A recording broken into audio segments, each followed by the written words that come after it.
Todas las voces, todas las opiniones. laradiodelcampo.com. Ahora estamos en comunicación con Esteban de León. ¿Quién es Esteban de León? Bueno, es el administrador de Pesados Argentinos.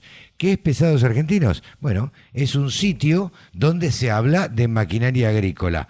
¿Cómo te va, Esteban? Gracias por atendernos. ¿Qué tal, Carlos? ¿Cómo te va? Muy bien, la verdad que muy bien, muy feliz. Es el primer contacto, al menos radial, que tengo como administrador de Pesados Argentinos y la verdad que muy contento y muy feliz por el llamado y más que nada por la invitación y también por la difusión, ¿no? No, mirá, un poco la maquinaria agrícola. ¿Sabés qué, Esteban? A nosotros nos llamó la atención desde la Radio del Campo la actividad que ustedes tienen en Twitter, en diversas redes sociales y además nos despertó curiosidad, en Instagram también, nos despertó curiosidad de saber, a ver, qué es Pesados Argentinos. Si yo te pido que le describas a la audiencia qué es Pesados Argentinos, ¿vos qué le dirías?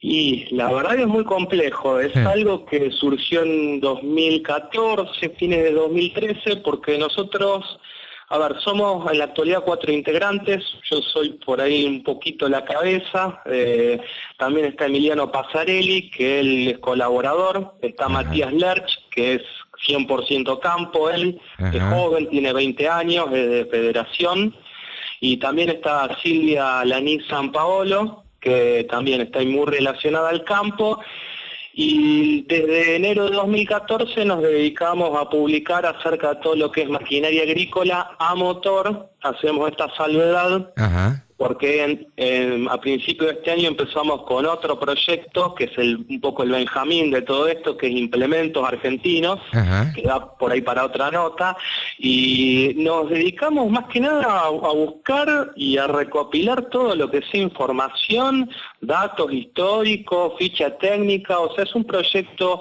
que mezcla lo técnico, lo cultural y lo histórico acerca de la maquinaria agrícola autopropulsada, o sea, tractores, cosechadoras y, por ejemplo, pulverizadoras autopropulsadas, o sea, vulgarmente mosquitos fabricados en el país. Y nosotros también tenemos otra sección que es dentro de un blog, que son vehículos especiales, maquinaria vial, que bueno, no va tanto al caso acá, pero que también tiene cierta importancia. Ok, Esteban. A ver, yo no te voy a sorprender si te pregunto ¿cuándo nace o cuáles son los primeros datos que se tiene de la maquinaria agrícola autopropulsada en la Argentina? Y a motor, mira, bueno, hace poquito viste que CLAS en Balcarce... Vos sabés que estuve ahí.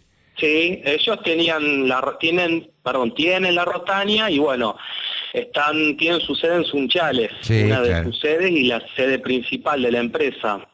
Bueno, ellos acondicionaron y restauraron casi de cero la Rotania, o sea, la colorada creo que le dicen. Sí. Pero bueno, hay una especie hay que hacer una salvedad, por así decirlo. No fue la primera cosechadora autopropulsada fabricada en el país y del mundo. O sea, por allá por 1916, en Pigüé, en la provincia de Buenos Aires, existió alguien llamado José Frick, que fue el primero que fabricó una cosechadora autopropulsada, con piezas de por ahí automóviles y en un principio tenía mucha inspiración de lo que eran cosechadoras de arrastre, básicamente. Por ahí eso no se difundió mucho y por ahí, viste, como está un poco difuso y no hay tanta difusión, y además de que la cosechadora de Frick fue única y no sobrevivió, es todo un problema. Por suerte sobrevive información y se ha hecho por lo menos un homenaje a la memoria de Frick. Yo también tengo que citar a alguien que es benefactor de Pesados Argentinos, que es Tadeo Buratovich, de Arequito, provincia de Santa Fe, el cual nos está pasando un muy buen momento de salud, un hombre grande, 77 años, y él fue uno de los primeros que por ahí rescató la memoria de Frick y de la máquina esta, que es del año 1917, o sea, La Rotania es del 29, si no me equivoco. La Rotania es del 29. Claro. Habrá que hacer la salvedad también que por ahí, vos sabés que en esa época el marketing no existía y bueno, la verdad es que no habrá tenido demasiada difusión, ¿no? Sí, no tuvo difusión, pero el Instituto Experimental de Mecanización Agrícola, el cual en 1919 el profesor Marcelo Conti la estudió, le dio muy buenas características que por ahí están publicadas en el blog, que Ajá. es pesadosargentino.blogspot.com, en la etiqueta Frick, y le daba muy buenas características y la comparaba incluso con máquinas que vendrían un tiempito después, como Dering, McCormick y demás, Ajá. y tenía muy buenas características. Lamentablemente, bueno, por los vaivenes de la época, un poquito, viste, por ahí situaciones quizás familiares, o la nula difusión, o incluso que, viste, Sí. ya existían los espías, los topos en aquella época, no tuvo continuidad, y lamentablemente hubo que esperar un tiempo más hasta tener una cosechadora autopropulsada, automotriz, bien dicho, de producción nacional, y bueno, esa fue la Rotania, y después vino Senor, ahí mismo en Santa Fe, en San Vicente, que tuvo su propia, que creo que fue la B1, que Ajá. tuvo su propia cosechadora autopropulsada, también creo que a fines de la década del 20, principio del 30. Bien, en 1929 es la Rotania, Ujú. como me está diciendo, en 1916 esta cosechadora Frick, Sí, o sea que pasaron unos años, obviamente, supongo que, no sé, me imagino problemas de capitalización y de tiempos habrán hecho que por ahí no tenga tanto éxito como sí lo claro. tuvo la Rotania. Yo averigüé el otro día y parece que se hicieron unas 1000 cosechadoras Rotania, me parece. ¿Puede Claro, ser? bueno, sí, la de Frick fue una sola, una Claro. especie de prototipo, y la Rotania ya, bueno, Rotania era una empresa muy a contramano de lo que por ahí se estilaba en la época, que eran talleres, viste, o por ahí eran emprendimientos familiares. Rotania, como también Gema, de acá de Rosario, Ujú. yo vivo cerca acá de Rosario, eran empresas así constituidas, como por ejemplo también Roque Basali tuvo la visión de la empresa. Claro, claro. Cosa que Frick lamentablemente lo que no tuvo fue financiación, pero en 1918, incluso ya un año después de fabricarla, de completarla, la expuso en la Exposición Rural de Palermo, Ah, donde mira. tuvo el primer premio, un diploma. Claro, claro. Esteban, te iba a Sí. preguntar, a ver, me parece que habría, si uno habla de maquinaria pesada en la Argentina o autopropulsados, Ujú. debiéramos separar, me parece a mí, por ahí el Sí, oyente dice otra cosa, pero debiéramos separar entre tractores y cosechadoras. por O supuesto, sea, sí, sí. arrancando desde qué año los tractores. Y mira, los primeros tractores de principio del 1900 casi, pero tenemos que hablar también de fines del siglo XIX, las máquinas a vapor. Ajá. Curiosamente, creo que es el zoo de Luján, conserva una Hay, máquina de vapor. Hay Sí, varios tractores en el zoológico de Luján, alguna vez he ido, y en el zoológico de sí. Luján hay varios tractores a vapor que no están en funcionamiento, que están prácticamente tirados. Sí, hay Eh, que hablar que eran casi locomotoras, eran monstruosos manejar eso, no Totalmente. tenían volante, era por palanca y Sí, era todo fundición, piezas pesadísimas. sí, sí, sí, eran ruedas de hierro, obviamente, y de vez en cuando ponen en funcionamiento para los chicos o para los visitantes del zoológico un tractor, lo hacen andar que tira humo, vapor, va, para todos lados y bueno, y la verdad que es medio un espectáculo que tienen ahí como montado, no sé si a las 5 de la tarde, los fines de semana la encienden y la hacen andar. Ujú. Sí, Este, te cuento, o te pregunto, mejor dicho, no te sí, cuento sí, nada, me decime. tenés que contar vos. Sí, Uno podría separar en tractores y cosechadoras, como decíamos. claro. A ver, concretamente, ¿de qué data tenés vos del primer tractor?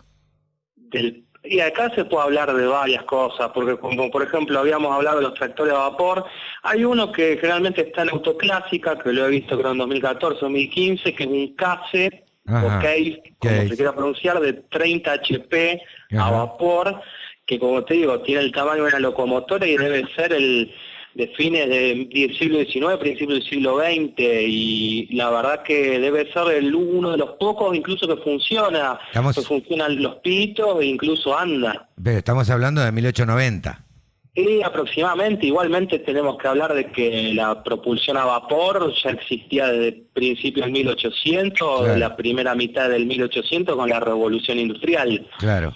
donde están las primeras máquinas a vapor también, pero por ahí sería irse muy por las ramas y creo que por lo menos en la década del 10 se tiene registro en los primeros tractores. Hay una infinidad por ahí de marcas, todas importadas, porque por ahí vamos desarrollando esta primera parte, pues serían los primeros tractores que han llegado al país y tenías muchos, como por ejemplo ya tenías Case, John Deere, el sueco, que eran los Avance de Suecia justamente, Tractor Centenario, Alice Chalmers, Fiat, creo que llegaron algunos, Ajá. y por ahí estos Ahora, son... Sí. Esteban, son todos importados los que me nombrás, ¿no es cierto? Los tractores. Sí, sí, claramente eran todos importados. No había todavía como por lo menos una idea de empezar a fabricar tractores. Apenas se armaban automóviles, hay que aclarar en esa época, hasta la década del 30, 40, que bueno, acá es como una especie de introducción. Por ahí yo lo que te quería decir es que uno de los tractores más antiguos que se tiene registro lo tiene la familia Bresci, que es Matías Lerch es pariente, o sea, es Ajá. Lerch Bresci, Sí. y él lo tiene, ellos hacen la fiesta del tractor todos los años, y un Daimler. Ajá. Sobreviven dos en el mundo, tres. Mirá Y vos. uno está en Argentina, el otro en Alemania y el tercero creo que está desarmado. Y Eh, la verdad que es una cosa terrible. No digo que es similar al Pampa porque sería por ahí un despropósito, pero en cuanto a aspecto es bien así tosco y es una maravilla que sobreviva, como también sobreviven otros tractores y lo tiene justamente la familia Bresci, que son grandes coleccionistas. Estos Esteban, tractores de todas épocas. te pregunto, a Sí. ver, si había tractores en ese momento y había cosechadoras tiradas por caballos o por Ujú. tractores. Sí, sí, de Eh, arrastre serían esas claro, cosechadoras. cosechadoras de arrastre. Ahora, Sí. ¿por qué tenemos que inventar en la Argentina o cómo se da o cómo crees que se da este invento argentino o es inventada la cosechadora acá en nuestro país? Y la verdad es que también yo por ahí soy estudiante de ingeniería mecánica, no lo aclaré, pero por ahí una persona común y corriente lo ve de una manera, un estudiante de ingeniería de otra, un periodista de otra, y la verdad que uno tiene que hacer, no memoria nosotros, que por ahí somos mucho más jóvenes que la gente que vivió en ese momento, y por ahí ya no queda gente que de 100 años por ahí, No, no, pero a seguro. otros sí, más jóvenes. Y hay que decir de que, por ejemplo, la cosecha de maíz, de trigo, era todo a mano o muy precaria, de manera muy precaria, de arrastre con caballos, viste, y con implementos que eran muy rústicos, ¿no? Absolutamente. A ver, hablemos de la cosecha de granos finos, digamos, porque la cosecha de granos gruesos, yo nunca me gusta ser autorreferencial, pero yo viví hasta los 15 años en el pueblo, en Maipú, Sí. y se contrataban juntadores de maíz.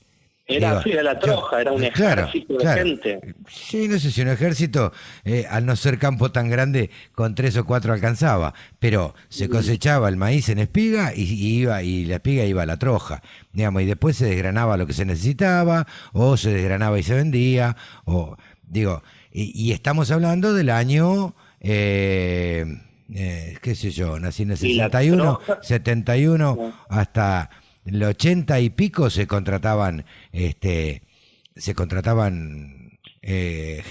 que viniera a cosechar con el buche y a cosechar maíz. Digo, me parece que debe haber nacido, o tengo idea, quisiera pensar que la cosechadora nació como una necesidad de la recolección de granos finos. Hablemos de, no sé, de trigo, hablemos de sorgo, hablemos de, no sé, de cebada, del grano fino que es difícil de cosechar en un buche o a mano, ¿no? Claro, y también por ahí, desde el lado de vista por ahí ingenieril, si uno lo quiere estudiar así, era para la reducción del trabajo, como hablamos bien y bien dijiste la troja, Ujú. no digo que era inhumana, pero era un esfuerzo enorme y a veces estando a la intemperie, tragándote calor, frío, lo que sea, al sol, y era un laburo enorme. Por eso también es un poco lo que se piensa del proceso de innovación tecnológica. O sea que si imaginémonos lo que sería sin cosechadora automotriz como la conocemos actualmente y sin, qué sé yo, la Federico, la Rotania, seguiríamos a mano Claro. y no daríamos abasto para alimentar una población mundial cada vez más creciente. Así que bueno, por el lado de lo tecnológico y de lo técnico, el ahorro de tiempo y de esfuerzos y además de productividad. No nos olvidemos que no es lo mismo juntar a una mano, a dos manos y varias personas que una máquina, sea No. a motor o incluso de arrastre. Por ahí, viste, eso fue un poquito la evolución y ahí viene un poco eso. Y no nos olvidemos que también se inventó el cabezal maicero para un poco terminar con el trabajo a sangre, digamos, humano. Claro, claro, claro, Eso claro. fue la invención de Roque Basali, si no me equivoco, y bueno, en su momento fue muy resistido, porque la gente decía, bueno, se pierde el puesto de trabajo, se pierde Claro. el puesto de trabajo, Bueno, pero porque con la... es la tecnología, digo, la robotización también ha hecho que se pierdan un montón de puestos de trabajo y se gane en velocidad y en otro montón de cosas. Entonces, Claro, ¿sí? sí, el tema es que no, en realidad no siempre se pierden. Si uno lo piensa de lo ingenieril, se generan en otro lado, porque vos lo que tenés que atender es al producto nuevo que tenés y al diseñarlo. O sea, se crean por otro lado y se pierde, o sea, el trabajo por ahí manual repetitivo para ir a la automatización, que era lo que se buscó un poquito con esto, porque Claro. había campos que eran muy grandes, por ejemplo, Córdoba, Santa Fe, incluso en la provincia de Buenos Aires, y llevaba su tiempo una campaña. Claro, claro, claro, totalmente. Decime, no nos Sí, vayamos por las ramas porque yo me pongo a charlar en la radio, ¿viste? Y yo siempre sí, le digo, yo también. yo le digo siempre a la audiencia que yo no hago entrevistas, que yo charlo con la gente, que me interesa charlar y que me cuente cosas. Y esa es un poco la idea de la radio del campo. Charlar con gente, y que esa gente que sabe más que uno nos cuente un poquito. Volvamos al tractor. Sí. ¿Cómo sería la evolución del tractor si vos lo tenés que contar en 2 minutos? Y en breve sería, bueno, toda la etapa importada hasta que en la década del 40 aparece alguien como Juan Domingo Perón, que uno, bueno, que todos tenemos divergencias, ¿no? En cuanto a pensamiento, a quién fue, y con alguien al lado que fue Jorge Antonio, ¿no? Que al Claro. principio, bueno, en una época donde primaban los nacionalismos, incluso no solamente acá, sino en el resto del mundo, se empezó a tratar de que todo ese parque viejo de tractores, incluso también de cosechadoras, porque no olvidemos que por ahí si nos vamos por ese lado, Roque Basali, digamos, tuvo ciertos beneficios en cuanto a la industrialización, igual que otras marcas, porque ahí es donde aparecen otros fabricantes de maquinaria agrícola. Realmente los de cosechadora eran mayormente nacionales y los que tuvimos acá de tractores, excepto el Estado, que era IAME, Ajá. eran extranjeros. Pero Ajá. bueno, generalmente Perón fue el que tuvo la idea, eso creo que fue a concurso y bueno, por ahí se seleccionó, a mi parecer, desde lo técnico, el tractor más desfasado y más viejo, que era el Lance Bulldog, que es el Pampa, que Perdón, conocemos como el Pampa. claro. ¿Y qué nombre le diste antes? El Lance Bulldog. El Lance Bulldog. Ok, Sí, originalmente alemán, que claro. tuvo, bueno, bajo licencia y con algunas copias, vamos a decirle así, muy difundido en el resto del mundo. Ah, En mira. Italia Landini, en Francia Le Percheron y en Polonia Ursus, entre Ajá. otras. ¿Fue una copia o se compró la licencia y se fabricó acá el Pampa? Sí, sí, bueno, con asistencia de Fiat también, porque si uno ve en el resto del mundo, el Pampa tenía multitud de colores. Claro, Acá generalmente tuvo un color uniforme, que es el naranja. claro, sí, sí, sí. Bueno, el Luego, naranja se supone que es un poco por la colaboración de Fiat, porque primero vino el Pampa y después por un breve periodo, que bueno, por ahí eso es para otro programa, porque por ahí el Pampa tiene una gran historia para contar, más allá de la parte política. bueno, fue seleccionado entre una infinidad de marcas que se postularon, sí. y tanto sea de Estados Unidos, Canadá, como de Europa Occidental. ¿Eso ¿de qué año hablamos? Y eso estamos hablando, la idea del tractor nacional es de fines de los 40, porque el Pampa vio la luz en la primera mitad de la década del 50, o sea, en los primeros años de la década del 50 ya teníamos el Pampa, que ya era un tractor que venía incluso antes de la Segunda Guerra Mundial. Por eso, por ahí lo que no se entiende bien cómo lo eligieron, si ya hablamos de fines de la década del 40, terminada la guerra, principios de los 50, con tractores más modernos como los que podía tener Deutz, Fiat, Hanomag, no me acuerdo si Case, John Deere, que fueron todas las que participaron para hacer ese tractor nacional. Bueno, vos sabés cómo son estas cosas, ¿no? Una cuestión de algún comedido que haya puesto alguna comisión arriba de la mesa y se elegía lo que no convenía. Pero bueno, ya corre por cuenta mía lo que digo.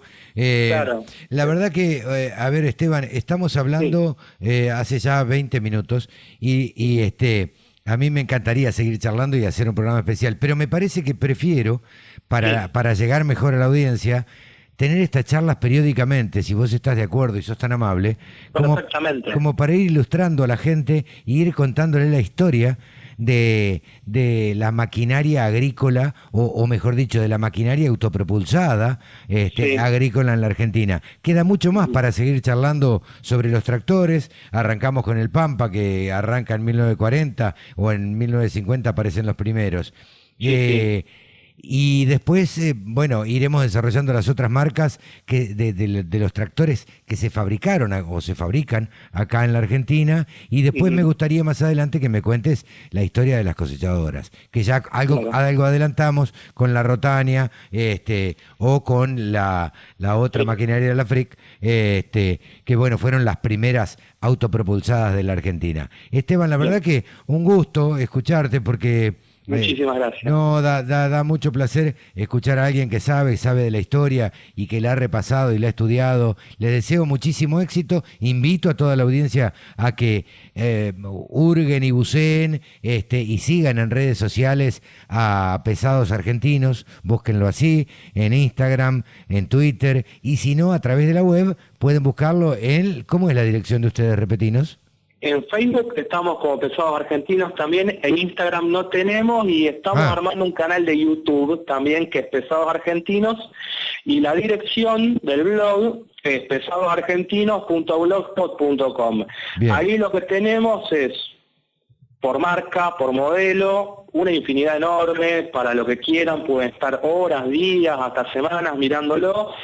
Hasta ahora está actualizada la fecha, estamos esperando algunos lanzamientos de Maxa y Valtra, que seguramente se van a dar en Expoagro, de producción nacional, y tenemos todo lo que es cosechadoras, tractores y mosquitos para la parte agrícola, y de la parte vial, que también es interesante, pero también forma un poco parte del campo, que es toda la maquinaria vial, maquinaria pesada y equipos especiales, ¿no? Y la verdad que nosotros, bueno, después, esta sería como una primera parte, y después viene una parte también por ahí mucho más interesante para lo nacional, que es donde se le da impulso, ¿no? A partir de la década del 50, 60, la producción nacional, y surgen en lo que es cosechadora una infinidad de marcas centradas en el este de Córdoba, Santa Fe y algo de Buenos Aires, y bueno, tractores, todo lo que son las empresas internacionales y algunos intentos nacionales. Esteban, te comprometo para una próxima oportunidad seguir charlando. Perfecto, porque se nos va el tiempo. Me encantaría. Dale. Hemos charlado con Esteban de León, administrador de Pesados Argentinos. Muchas gracias, Esteban. Un gran saludo. Muchas gracias. Un saludo, un abrazo y nos vemos la próxima. Adiós. Adiós. Todas las noticias, toda la información. laradiodelcampo.com